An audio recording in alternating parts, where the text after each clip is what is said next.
I'm glad that the ranking member has ripened the question of bribes from China. I think it's one that I would like to explore with Hunter Biden if he were willing to properly acknowledge and honor the subpoena that he'd received from the United States Congress. And if there's any comparison on the Trump policies toward China and the Biden policies toward China, I am eager to engage in that comparison because President Trump put tariffs on China. He was tougher on China than any Republican or Democrat president in my lifetime for sure. And what I've learned about studying bribes is that when people pay them, they typically want something in return. And so when you've got these allegations about Trump in China, you're able to easily compare that to a record where Trump cracked down on China. Now let's compare that to the Biden record. After the Biden-China bribes, you get the Biden administration dissolving the China initiative that President Trump and his administration set up at DOJ to specifically go after and prosecute Chinese efforts to engage in malign influence with academia, with politicians, with high society. And I know we have members of this committee intimately familiar with Chinese malign influence. And we would want a DOJ resilient and capable to be able to ensure that no one fell victim to that, from the United States Congress to even service on a city council. Now, Hunter Biden had this interesting email exchange on his laptop related to China that I can't wait to ask him about when a judge ultimately orders him here or to a jail cell.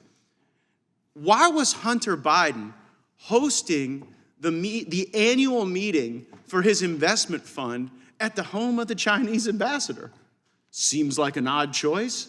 There are a lot of great venues in Washington that could host the meeting for your annual investment fund, but when you choose to do it at the home of the Chinese ambassador, that seems to send a pretty clear message that it's hard to figure out where China ends and the Bidens begin.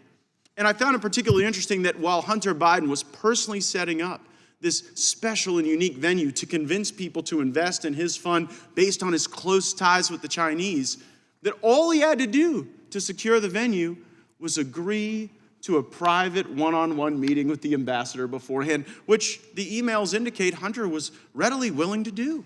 So aren't the rest of you curious to know what the ambassador wanted to meet with Hunter Biden about before Hunter Biden used his Chinese relationships to enrich himself, his family, his relatives, his uncle, his father, to pay the bills, to run the Biden crime family? I'd like to know what was going on at that meeting. Would the gentleman yield? Sure. Let me just say, it may very well be that what Hunter Biden was doing was wholly improper. It may very well be that what Hunter Biden was doing was criminal. There is a special prosecutor. What there isn't is any evidence that President Biden had anything to do with any of this. Well, I would suggest that the ambassador from China probably wasn't requesting a one-on-one meeting with Hunter Biden to go over investment tips and investment strategies.